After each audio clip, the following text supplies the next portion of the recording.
Opo, pwede na po yun. Dalawa po sila. Naaraw na po lalagnat, no? Kahapon nag-umisa, ito din. Paano po yung lagnat niya? Yung hapon, maghapon. Ito yung hapon ko ng kuhan. Kanina ang umaga, ganun din siya, mainit.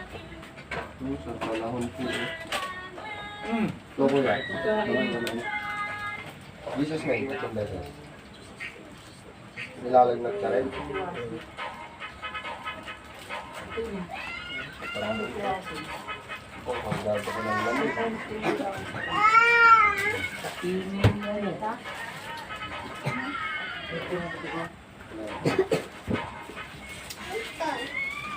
Ang galing mo ba? Ano mo? Sambra?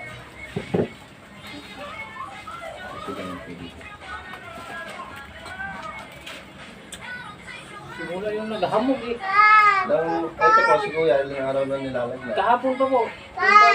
Yung hapon, yun nga nang lalamig na siya. Yung kanina, hindi na siya pumasok sa trabaho. Kasi nilagnat na siya, masakit sa ulo niya.